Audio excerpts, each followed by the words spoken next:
ఫిలిప్పీయులకు రాసిన పత్రిక 4వ అధ్యాయము 5 వచనము 6 వచనాలు మనం చూసుకుందామండి. చూడండి, 6వ వచనంలో దేని గురించి చింతపడకుడు కానీ ప్రతి విషయంలోని ప్రార్థన విజ్ఞాపన చేత కృతజ్ఞతాపూర్వకంగా మీ విన్నపములను దేవునికి తెలియజేయుడి. మరలా చదువుతాను, వినండి.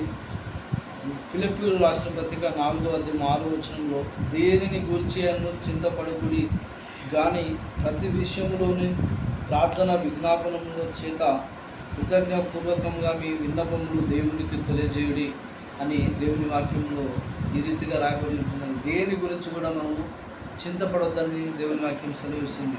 ప్రతి విన్నపాలు ఏమంటారంటే ప్రభువుకు తెలియపరచుడి అంటున్నాడు.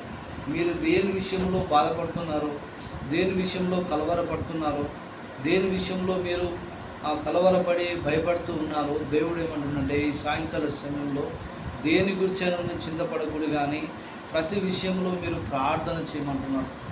మన ఆయుధం ఏంటిదంటే, క్రైస్తవులకు ఆయుధం ఏంటిదంటే ప్రార్థనే. ఎప్పుడైతే నువ్వు ప్రార్థన చేయగలుగుతావో, ఎప్పుడైతే నీ హృదయపూర్వకంగా దేవుని సన్నిధికి వచ్చి నీవుగా దేవుని సమర్పణ చేసుకొని ప్రార్థించగలుగుతావో, ఆ ప్రార్థన నీ జీవితాన్ని కట్టేదిగా ఉంటూ ఉంటుంది. ఆ ప్రార్థన నీ పరిస్థితులను మార్చేదిగా ఉంటూ ఉంటుంది. ఆ ప్రార్థనే నీకున్న సమస్యలు, నీకున్న బాధలు, నీకున్న ఇబ్బందులు తొలగించేదిగా ఉంటూ ఉంటుంది. దేవుని వాక్యం ఉంటున్న మన జీవితాల్లో చూడండి, ఒక తాళము ఉన్నది, తాళం చేయి ఉన్నది. తాళము అనగా ఏంటిదంటే నీకున్న సమస్యలు, బాధలు, ఇబ్బందులు. తాళం చేయి దేనికి సాదృశ్యం అంటే ప్రార్థనకి సాదృశ్యం. చూడండి, ఆ తాళం చేయి పెట్టి తాళం తీయగలిగితే నువ్వు డోర్ ఓపెన్ చేసుకొని ముందుకు లోపలికి వెళ్తావు. చూడండి, దేవుని వాక్యం వింటున్న నీ జీవితంలో, దేవుని వాక్యం చెప్తా నా జీవితంలో దేవుడు మాట్లాడేది ఏంటంటే ప్రార్థన విజ్ఞాపన చేయమంటున్నాడు. తర్వాత ఏమంటున్నాడంటే కృతజ్ఞతాస్తుతులు చెల్లించాలంట. దేవునికి కృతజ్ఞతాస్తుతులు చెల్లించాలి ప్రతి విషయం అందులో. చూడండి, దేవుని సన్నిధిలో మనం కృతజ్ఞతాస్తుతులు చెల్లిస్తున్నామా లేదా పరిశీలన చేసుకోవాలి.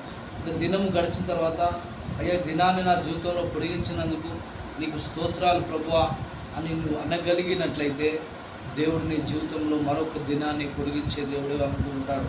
నీవు ప్రతి దినము దేవునికి కృతజ్ఞతాస్తుతులు చెల్లించాలి. ఒక దినము గడుచుట అది నా చిత్తమై ఉంటున్నది. చూడండి, మనం ఎప్పుడైతే దేవునికి కృతజ్ఞతాస్తుతులు చెల్లిస్తామో, స్తుతిస్తే నీ పరిస్థితి మార్చేస్తుందని దేవుని వాక్యం సెలవిస్తుంది. మనం దేవుని స్తుతించి దేవుని యొక్క దీవెన పొందుకుందాం. ఇదే ఫిలిప్పీయులకు రాసిన పత్రిక 4వ అధ్యాయంలో 19వ వచనం ఏమంటుందంటే క్రీస్తు యేసు మహిమలో మీ ప్రతి అవసరము తీరుస్తా అంటున్నాడు. ఏంటంటే నీ ప్రతి అవసరము ఆయన మహిమలో తీరుస్తా అంటున్నాడు. కాబట్టి నీవు కృతజ్ఞతలు చెల్లించేవాడిగా ఉండాలని